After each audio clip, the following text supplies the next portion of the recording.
Hello guys, hello. This is for Aries. Aries is, how are you? Kumusta ka na Aries? Okay, tingnan natin Aries kung anong messages, vibration, gabay energy para sa inyong lahat. This is for the first week of December 2025. Tingnan natin Aries, ano bang messages?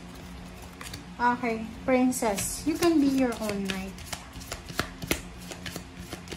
Babaeng Aries yan.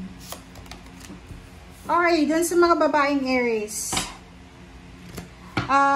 Sinasabi ng barada dito na mayroon sa inyo dito na gusto yung, lalo kung nasa Pilipinas ka Aries, gusto mong subukan na maging OFW. Gusto mong subukan na makapagtrabaho sa ibang bansa or makapagbakasyon sa ibang bansa.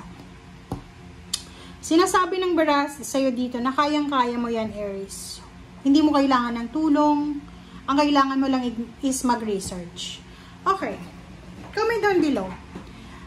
Meron ditong Aries na siguro medyo nakakaramdam ka ng jealousy, ng envy, ng selos, ng inggit sa mga kaklase mo. Kasi tuwing reunion or sa social media nila, TikTok, Instagram, sa Facebook nila, nakikita mo na nagta-travel sila, nakikita mo na maganda yung lugar na pinupuntahan nila. And ikaw, parang sa linggong ito, magkakaroon ka ng idea. Parang maiisip mo na, why not? Bakit hindi ko rin i-try? Bakit hindi ko rin subukan na mag-travel? Bakit hindi ko rin subukan na pumunta sa lugar na gusto ko? Parang ganun. So, sinasabi ng barada dito na nasa yung mga kamay, okay? Kung ano yung mga dapat mong gawin. Unang-una mag-research ka. Alam mo ngayon, napakaswerte nga. Kahit ngayon, yung di ba yung mga estudyante ngayon, ang bilis na lang, like sa math.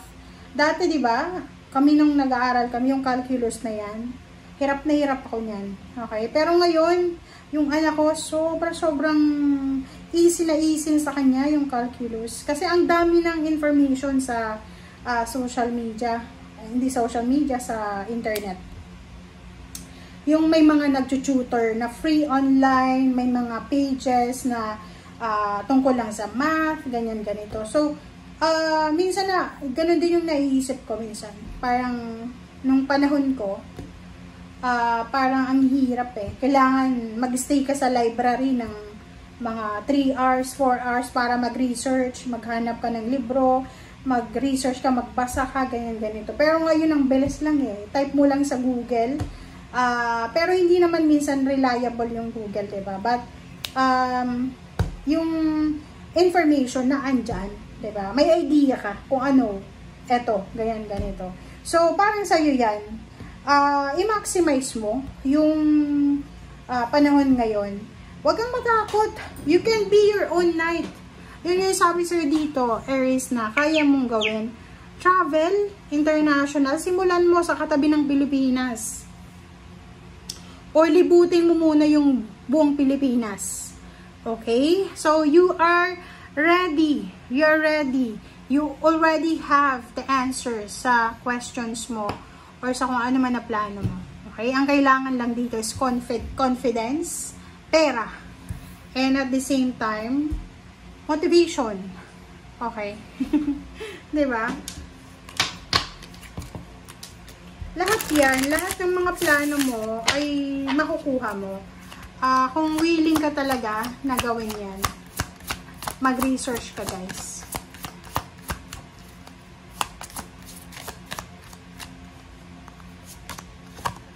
Okay, Francesca. Francesca, what do you desire right now? Yun yung question sa'yo ni Francesca, Archangel Francesca. Ano daw yung gusto mo sa ngayon, Aries? Kung ano yung gusto mo daw, i-visualize mo and it will come to you. Diba? So, kailangan wag tayong maging nega. Yung parang yun, simple na sample lang to na manifestation mo. Gusto mo mag-travel, wag maging nega. Puro lang positive tayo. Like for example, nagre-research ka.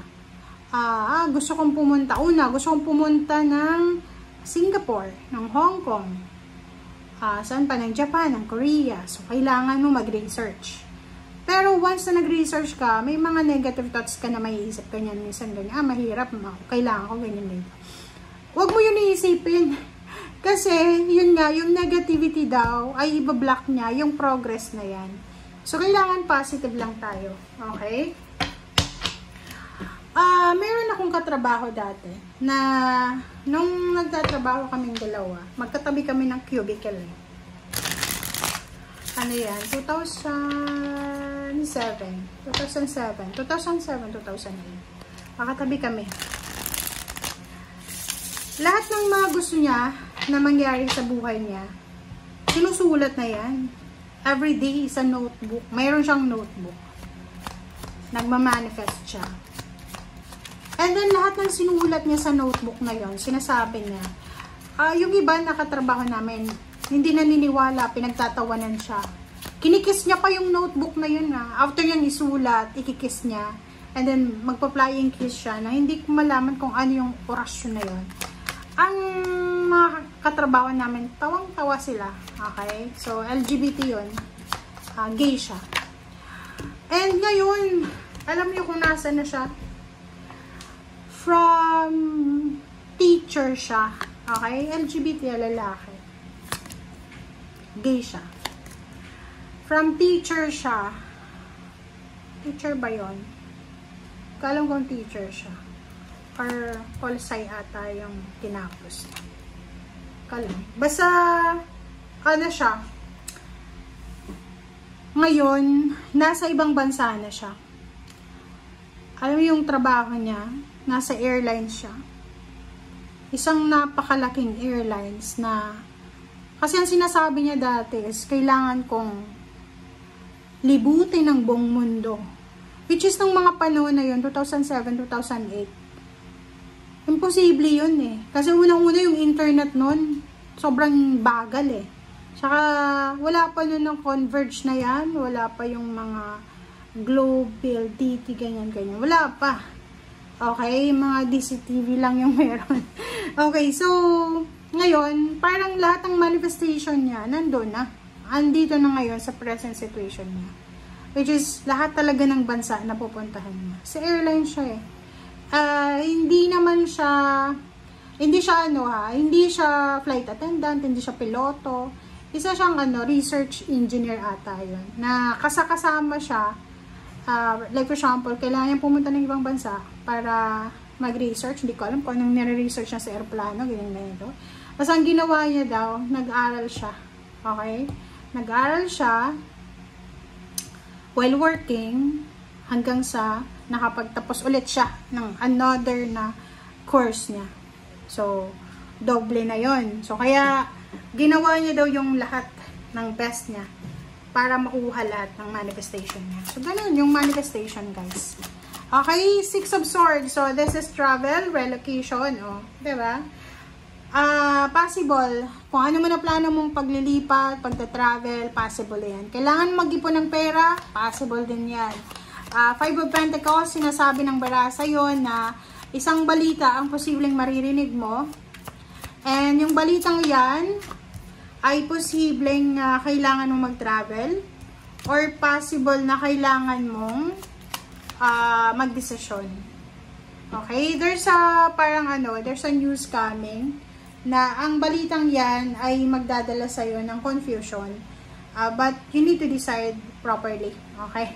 So, ano man ang balita na yan, prepare yourself. Kasi, pwedeng yan yung kasagutan ng financial problems mo. Pwedeng travel, contract signing, pwedeng lump sum of money. Yun, may kontrata, good karma.